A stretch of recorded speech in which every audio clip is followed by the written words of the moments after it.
introduction. And you touched upon something that I not only appreciate hearing, but I will say I think is meaningful, and that is that, and it ties to another quality of leadership that's very important, and that's authenticity. That's being genuine. You can't fake anything, in part because in today's world, everything is exposed. You can't really hide from anyone or hide anything.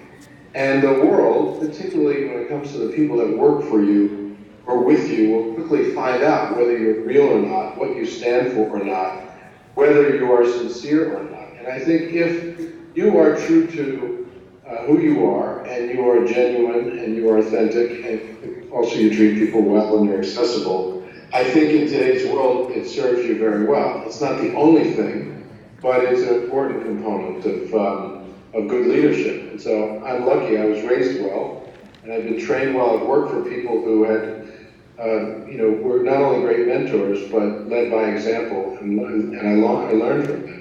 I will also say my experience at Ithaca College was also extremely important and valuable and really vital to setting me on a career path that, while it takes has taken some twists and turns along the way, I learned a lot about what it meant to be committed to an industry, the kind of work that it took to make things great and to prove oneself, the need to not only express what you're interested in, but to demonstrate in real ways what you're interested in, so people considering you for jobs knew that you weren't just speaking about what you wanted to do, but you had already shown a great interest in what you wanted to do. And that's also a part of being genuine and authentic.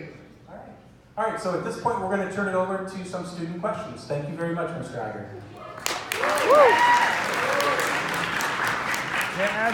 Hi, Mr. Iger. So I'm Abby Moore, and I'm a freshman film major. And I wanted to ask you, how have the Walt Disney Company's values been strengthened through the multiple buyouts such as Pixar, Marvel, or Lucasfilm? And was this difficult to do so? So each of the companies that you mentioned, we've learned a lot from. They all came to Disney. Well, I'm getting a reverb here. Maybe it might be, I wonder why that is. I'm hearing myself a little too. Oh, that's better. Each one of those companies had values as well. And what we've tried to do as we bought those companies, we've combined their values with ours and embraced what they stood for as well. Pixar is a great example of a company that highly valued technology, used technology to enhance the quality of its product. CGI-generated 3D animation versus 2D, for instance, where technology and art work side by side, inspired and challenged each other. Very important, we put that essence into our company. Marvel was all about continuing to reinvent a story genre by expanding in terms of new characters and new worlds and new fantasies. And we liked the energy that they had, and we liked the sense of the possible. And of course, with Lucas, they came in with an unbelievable legacy of storytelling and a fan base that was about as fervent or as ardent as we'd ever seen before, and a knowledge about who they were and what they represented to the world that was really profound. So, well, in all cases, we don't like to believe that we have every answer and all the solutions, or every I is dotted and T is crossed, but we do like to collect more knowledge and experience and values and expertise along the way. That's going to be the case with Fox too. We are basically going to blend the expertise of Fox, the expertise of Disney, and some of the key executives there will have very, very important roles at our company, and we've made some announcements already. For instance, just to use examples along the way, I spent an entire afternoon with the team at FX the other day, who have made some just incredible programs, have a great passion for their brand, for television, for being fearless, which is a word that they use. And they will generate significantly more content for our company going forward, and play a big role in the future of this company doing so. That's just one example. Great, thank you. And I'd also like to ask, what has been the most attractive character trait of an employee you have seen since becoming the CEO? What is the most attractive what? Character trait you have seen in an employee since you have becoming the CEO? Well, it's not people that just have the utmost respect for me. Do that.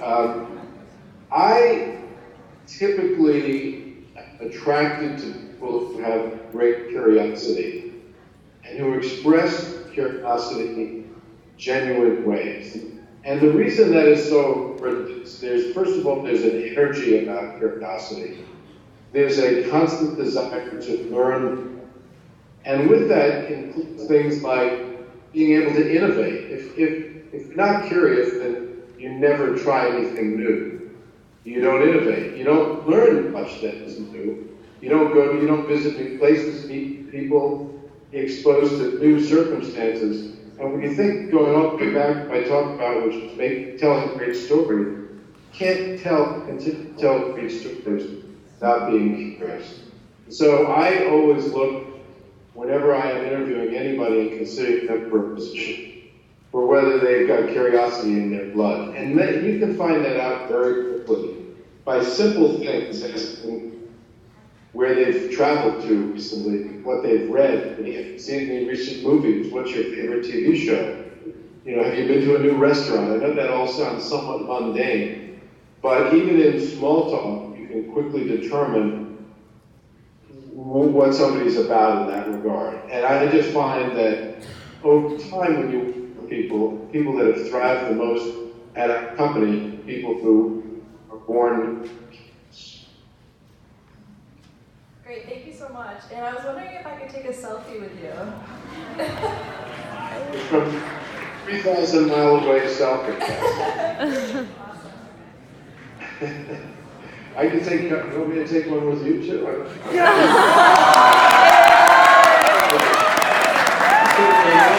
Time to tweet it.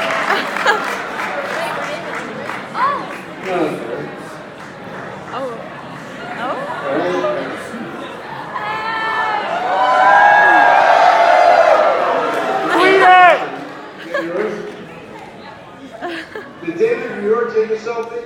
Yeah. No. Not with us.